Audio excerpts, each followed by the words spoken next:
Hello, everybody. Welcome back to another Bible reading and commentary. We will be in Genesis 9 today. Feel free to follow along if you can. So God blessed Noah and his sons and said to them, "Be fruitful, multiply, and fill the earth. And the fear of you and the dread of you shall be on every beast of the earth, on every bird of the air, and on all that move on the earth, and on the fish of the sea. They are given into your hand." So already we see a parallel between the covenant with God's covenant with Adam and God's covenant with Noah. Number one, God makes the earth. He sets man in dominion over everything. Whereas Noah, God renews the earth, and he, the dread of man shall be in every animal. Another one is the command, "Be fruitful, multiply." Verse 3, "Every moving thing that lives shall be food for you. I have given you all things, even as the green herbs, but you shall not eat flesh with its life, that is its blood. Surely for your lifeblood I will demand a reckoning. From the hand of every beast I will require it, and from the hand of man.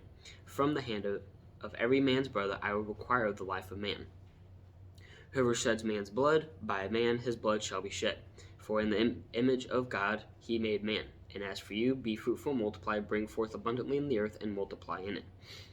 Then God spoke to Noah and to his sons with him, saying, "And as for me, behold, I establish my covenant with you and with your descendants after you, and with every living creature that is with you, the birds, the cattle, and every beast of the earth with you. Of all that go out of the earth, every beast of the earth.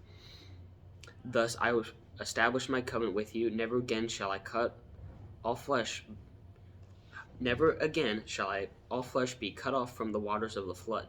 Never again shall there be a flood to destroy the earth."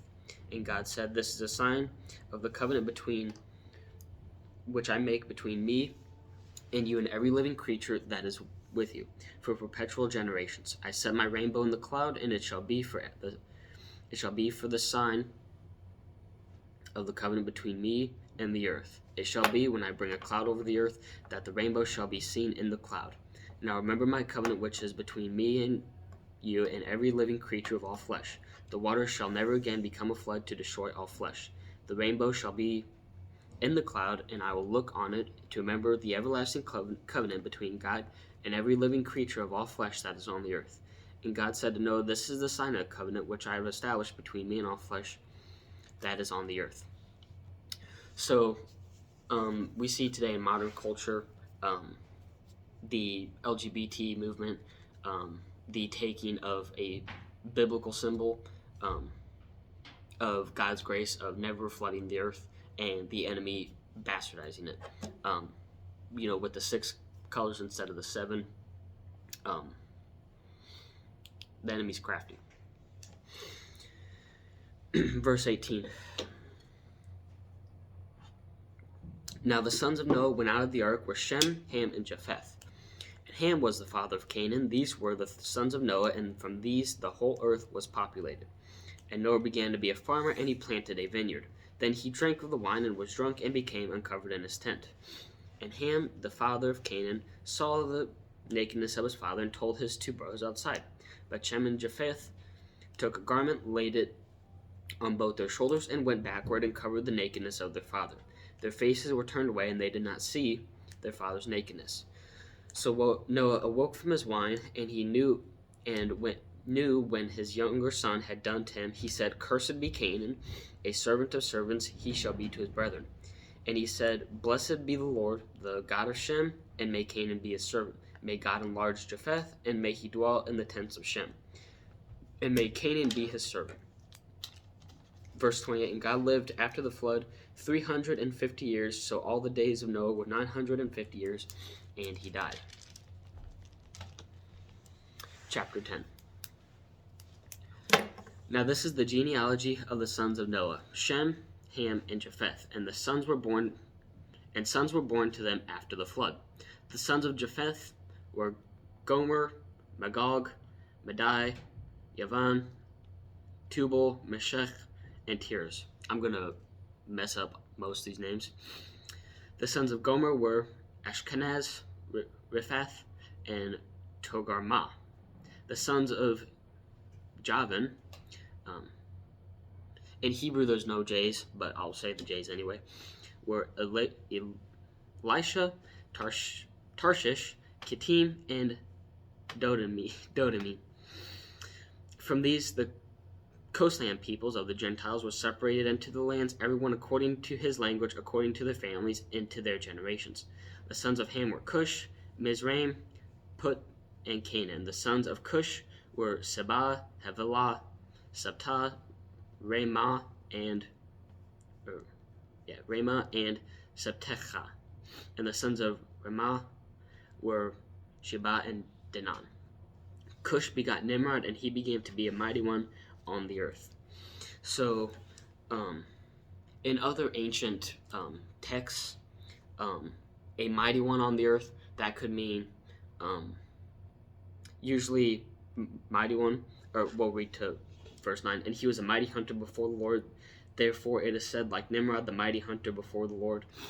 Usually hunter means a great warlord, typically. In the beginning of his kingdom was Babel, Erech, Akkad, and Calneh, and in the land of Shinar. From that land he went to Assyria and built Nineveh, Rehoboth, Calah, and Resen, between Nineveh and Calah. That is the principal city. Mizraim begot Ludim, and Amim, Lehabim, Naphtuhim, Pethrusim, and Casluhim, from whom came the Philistines and Caphtorim.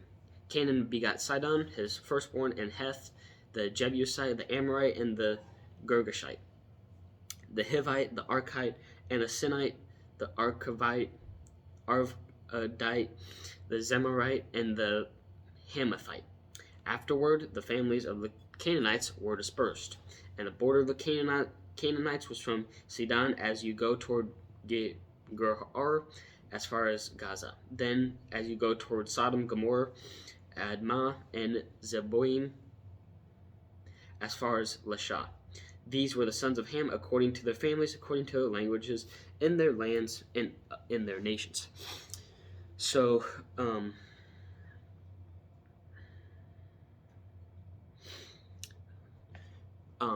with this, it seems like a bunch of words to us, but if you were living in the culture in which this was written, this would have been, it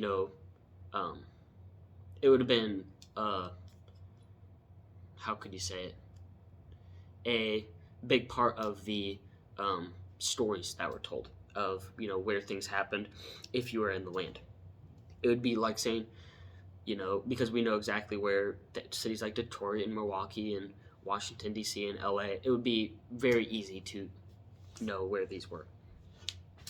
But to us, they're fairly arbitrary. And verse 21. And children were born also to Shem, and the father of all children of Eber, and the brother of Japheth the elder. The sons of Shem were Elam, Asher, Arphaxad, Lud, and Aram. The sons of Aram were Uz, Hul, Gether, and Mash. Arphaxad begot Salah, and Salah begot Eber. To Eber was born two sons. The name of one was Peleg, for in his days the earth was divided, whatever that means. And his brother's name was Joktan. Joktan begot Almodad, Shalaf, Hazarmaveth, Jerah, Hadoram, Uzal, Diklah, Obal, Abimael, Sheba, Ophir, Havilah, and Jodab. All these were the sons of Joktan, and the dwelling place from Meshech as you go toward Sephar, the mountain in the east. These were the sons of Shem according to their families, according to the languages, and the lands according to their nations. These were the families of the sons of Noah according to their generations, and their nations from these nations were divided on the earth after the flood. So we'll stop there today. Sorry you had to listen to me butchering Hebrew words, but if I was a descendant of one of these guys, I'd want my name to be read to and recorded. So we will pick back up in 11. Thank you for listening, and I will see you guys next time.